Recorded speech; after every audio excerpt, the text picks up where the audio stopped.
Well, President-elect Trump has named his campaign manager, Susie Wiles, to be the next White House chief of staff. Historic appointment. She will be the first woman to hold that role.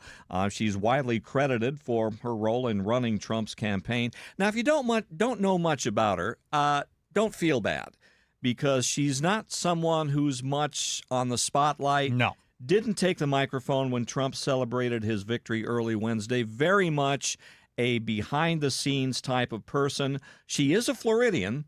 She ran Trump's Florida campaign in 2016 and 2020, and she also ran Rick Scott's 2010 campaign for governor. And don't forget about Ron DeSantis' 2018 campaign. And Ron DeSantis' 2018 campaign for governor. So you'll recall that Trump went through 4 chiefs of staff in his first term, so we'll see exactly the relationship and how that develops and continues between Trump and Susie Wiles. So, I was, kind of always been interested, what does a chief of staff do? Basically, they help execute the president's agenda. Confident and very important, she will be a gatekeeper. Yeah. So, in other words, if you want some time with the president, you're going to have to go through her. Yeah, and she's been a bit of a gatekeeper on the campaign trail, too. So we talked to senior staff writer Politico Michael Cruz in the last hour, who wrote an extensive profile on Susie Wiles back in April. It's a fascinating read, and if you missed that interview, we're going to have it for you up on the podcast. Just search for Ryan Gorman Show on your iHeartRadio app or wherever you listen to podcasts. You could also go to RyanGormanShow.com and find it there after we wrap things up this morning. And he offered some insight into Susie Wiles, and I think she's going to be different. When Trump picked Reince Priebus and then Steve Bannon and then you had John Kelly and Mick Mulvaney and these different figures last time around, they all kind of went in with a certain agenda. Reince Priebus was more of like a Paul Ryan Republican and had his policy ideas. Steve Bannon obviously had his policy ideas, which were much different. John Kelly seemed to try to be one to restrain Trump and operate that way. I think Susie Wiles is going to let Trump be Trump, as we've seen on the campaign trail, but then also keep him organized and focused. I think that is going to be her role. Less of an ideological one, less of one where she feels she needs to be some kind of a protector of democracy in that role. I think she's just going to serve Trump and try to make sure that he's got the best information possible and deals with the people he needs to deal with to get things done.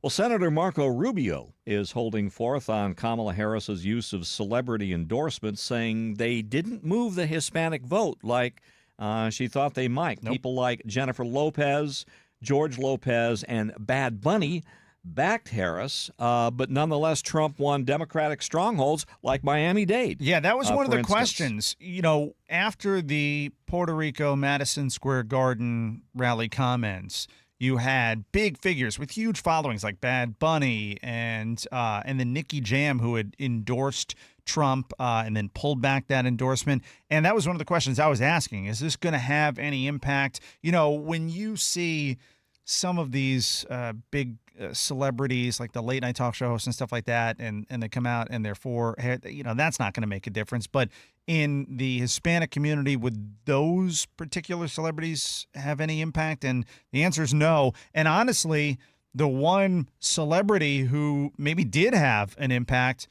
was Joe Rogan, who endorsed Trump. Yeah, on the other side. I think it was the interview, not necessarily Joe Rogan's endorsement, because that came very, very late. I mean, that was the day before the election. But I think the interview that he did with Trump, where he sat down with him for 3 hours, he did one with J.D. Vance, too, that might have had a little bit of influence because you got to get to know him a little bit more. Yeah. I think that interview really had an impact on young men who watched Joe Rogan and really got to know more about Trump and some of what was going on, too. And I think Elon Musk also being on Joe Rogan probably had some influence, too. Yeah, and Elon Musk, look, he's a celebrity in his own right, and that endorsement, I think that probably made much more of an impact than anything like what Jennifer Lopez said.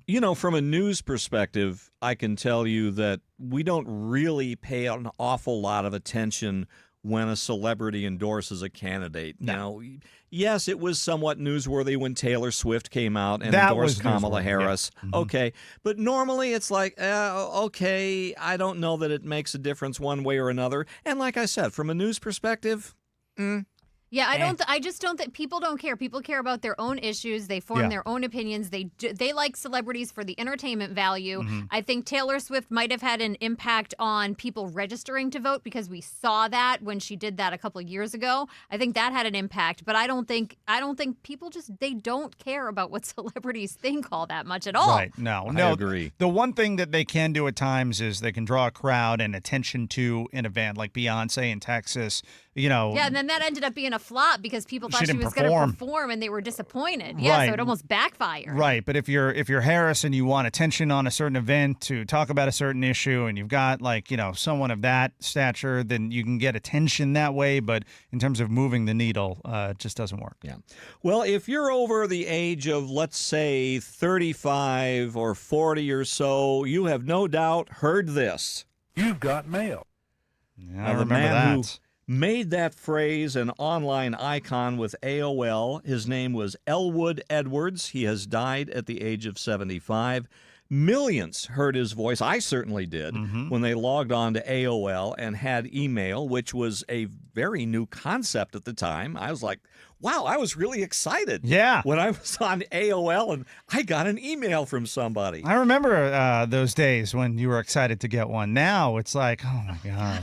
How many emails do I have? Please, really. Well, we were also really young at that time where it was like, it was going to be something fun or a friend checking in. It wasn't going to be a work email. Yeah, it's like delete. Nowadays, delete. Delete. Well, anyway, he recorded 4 lines: welcome, you've got mail, files done, and goodbye.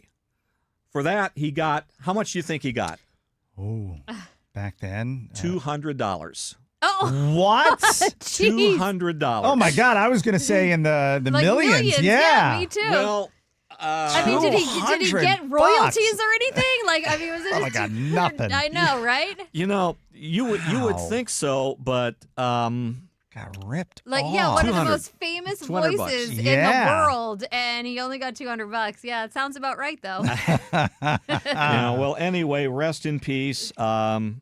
His death was announced by his. I think he used to work for WKYC. That's in Cleveland. Oh, is that right? Yeah. So Well, he's he a didn't make much money in radio, probably either. All right, Reed Shepard with today's top stories. Reed, thanks so much. Thank you.